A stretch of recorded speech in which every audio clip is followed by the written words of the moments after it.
Hey guys, Wes here. Welcome back to another video on the channel. Today I will be talking about the best contract from each NHL team. I haven't seen this video on YouTube as much as I expected to, so that's why I decided to do it. Now before I get into the video, make sure you guys are subscribed to the channel. We hit 400 subscribers yesterday, so very appreciated on the support on the channel so far, guys. We're getting kind of close to that 1K goal. 1K would be very sick to have, so I appreciate it if we can get there pretty soon. But anyways, let's hop right into the video. For Anaheim, it's a pretty easy pick. I'm going with John Gibson. Current contract is 8 years by $6.4 million. His stats in his career are amazing. This season was his worst season. These stats this year was his worst. His second worst season, he had a 9.14 save percentage and a 2.60 goals against. Having a 9.14 save percentage and a 2.60 goals against average for his second worst season is amazing. He is an all-around solid goalie. I had to have him for Anaheim here. For Arizona, there were a lot of players on 1 to 2 years left deals, so it was kind of hard to choose. But I'm going to go with Nick Schmaltz, whose current contract is 7 years by $5.85 million. Which is not bad for a player who can put up 50 points a season if he's fully healthy. Schmaltz has a lot of time to prove himself with his contract. 7 years is a lot of time for him to show everybody what he's got.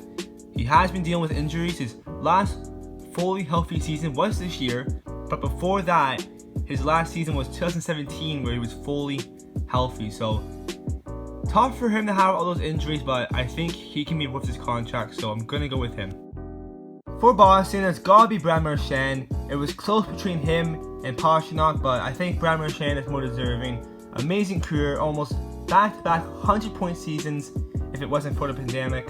6 years at $6.13 million is such a steal for a guy who's had 4 85-plus point seasons in a row. What a contract for Boston. For Buffalo, there are not a lot of contracts that caught my eye. They're another team with a lot of 1 to 2 years left deals that I don't like too much. I'm gonna go with Rasmus Ristolainen.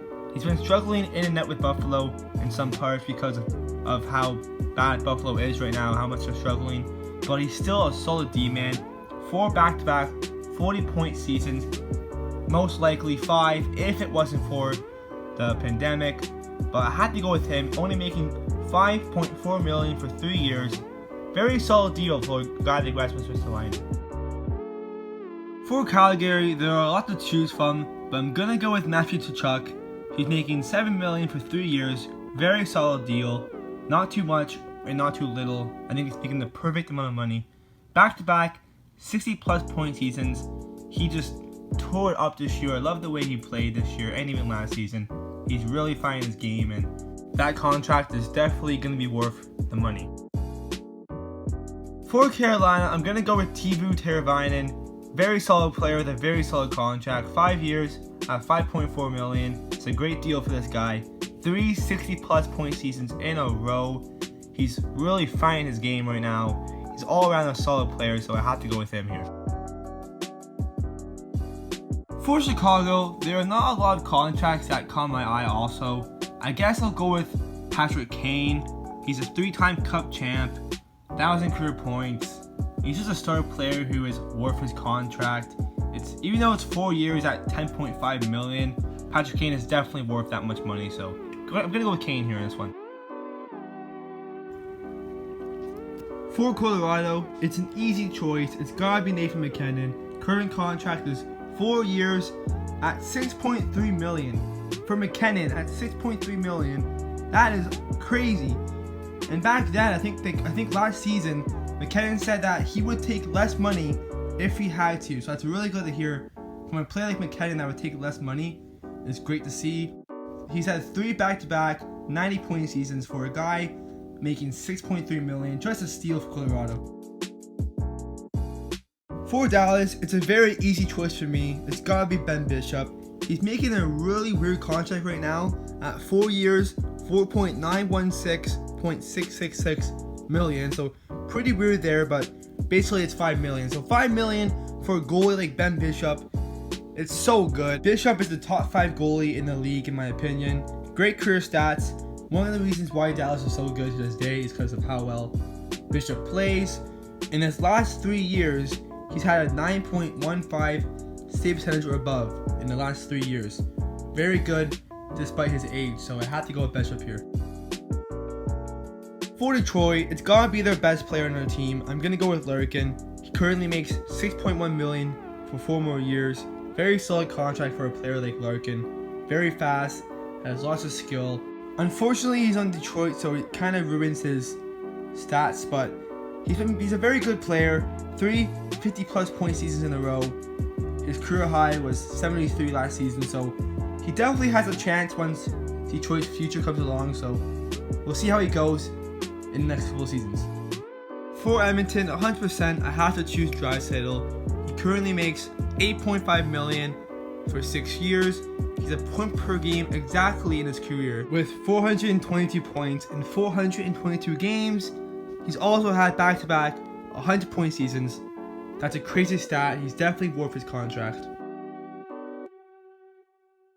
For Florida, it was close between Barkov and Huberdeau, but I'm gonna go with Huberdeau here. He makes $5.9 million for 4 more years. He would have had back-to-back 80-plus point seasons if it wasn't for the pandemic, but it's great for Florida that they got a steal of a contract in Huberdeau. Next up is LA. There is not a lot of choices for me, so I guess I'll go with Adrian Kempe, who is 23 and still has a lot of time to really break out and make that contract look amazing. It's only $2 million for 3 years, so he still has a lot of time to really break out and show that his contract is very underrated. He's a solid depth forward who can help LA once their prospects develop, so it will be interesting to see how Kempe turns out. For Minnesota, I'm gonna go with Kevin Fiala, who makes $3 million for 2 more years, so his contract's almost up, but it's very good value for an underrated player. He was very good this season, probably the best forward on the Wild this season. He's a solid 40 to 50 point guy who has lots of time to grow and still prove himself more in the NHL, so I'm gonna go with Kevin Fiala here. For my favorite team, the Montreal Canadiens, it's gotta be Brendan Gallagher, one of the most underrated forwards in the league. Currently, he makes $3.75 million for 2 more years. He's had 3 50-point seasons in a row. If it wasn't for the cancellation, he probably would have hit 50 points. But yeah, he's a solid player. He's all around so good in every end of the ice, so I gotta go with Gallagher here. For Nashville, it was close between Philip Forsberg and Victor Arvidsson, but I'm gonna go with the more skilled player in Forsberg. He's very consistent. He's a 55 to 65 point player with lots of skill. He's definitely worth his contract, not overpaid or underpaid. And yeah, for $6 million a year for 3 more years, it's not a bad contract, so I'm gonna go with Forsberg. For New Jersey, I'm gonna go with Kyle Palmieri, who currently makes $4.65 million for 2 more years, which is a very good contract. 5 40-plus seasons in a row on a struggling Devils team. He's one of the best players, so he is definitely worth this contract, so he has to deserve this spot. For the Islanders, I gotta go with Varlamov. Him and Grace are one of the reasons why the Islanders are so good. Varlamov makes $5 million for 4 more years. Pretty good contract, definitely worth it. He has an average of 910 to a 915 save percentage, which is very good, so he definitely deserves the spot. For the Rangers, it has to be Mika Zibanejad. What a season for him this year. He's all around a solid player.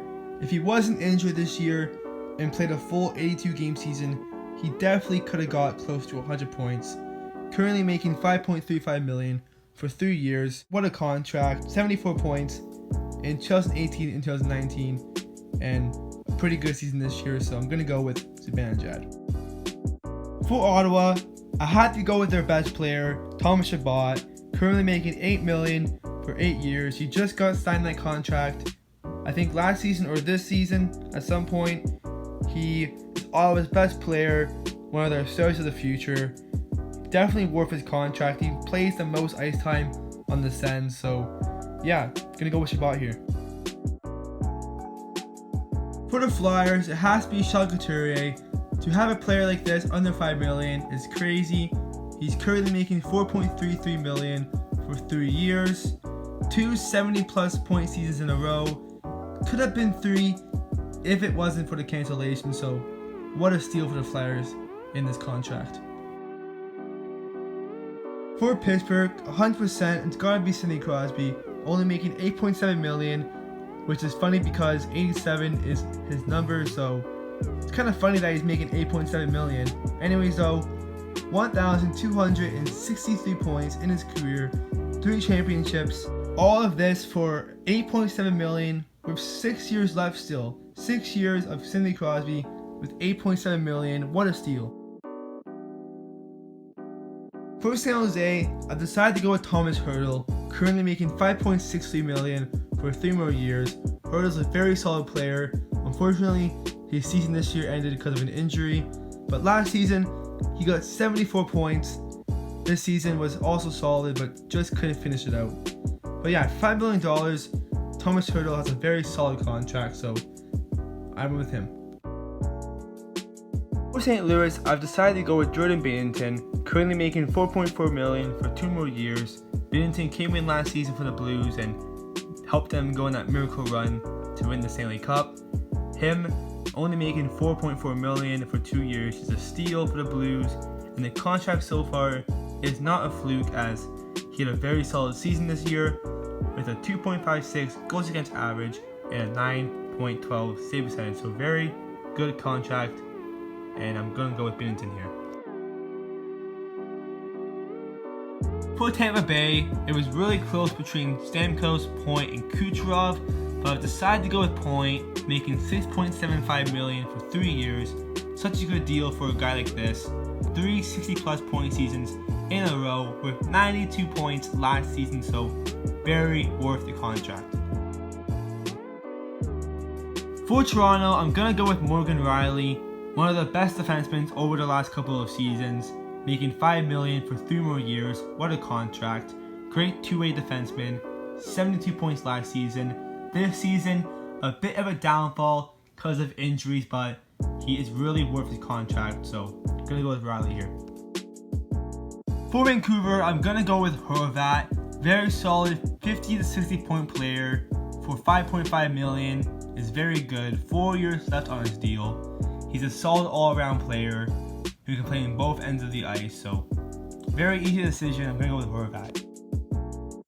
For Vegas, it was really close between a lot of players, but I'm actually going to go with Jonathan Marchessault. Very solid top 6 forward, only worth $5.5 million, which is the same as Horvat. They're same as that contract, 4 years, $5.5 million. So basically, I'm choosing Marchessault for the same reason as Horvat. They're both solid 50 to 60 point guys, with Marchessault getting 75 points in 2017-18 for his career high, so solid deal here. For Washington, it's gotta be Jacob Verana, only making $3.35 million for 2 years. That's a great contract for Verana. 47 points last season, 52 points this season. Very good for a guy who's still young and has a lot of time to grow, so great contract here. And finally, to end out the video, we got the Winnipeg Jets, and I have to go with Mark Scheifele. What a contract this is, $6.13 million for 5 years for a guy like Mark Scheifele. That is amazing. 3 70-plus point seasons in a row for Mark Scheifele. What a steal of a contract for the Winnipeg Jets. Anyways guys, that's going to do it for this video. Hope you guys all enjoyed. If you haven't liked the video already, please do. And if you haven't subscribed, please do that as well. Trying to hit 1K by maybe August. August is my birthday month, so if I can get to 1K somehow before August, that would be amazing. Anyways, comment below what you guys think of my choices, if you agree or disagree. And I'll catch you guys in the next one.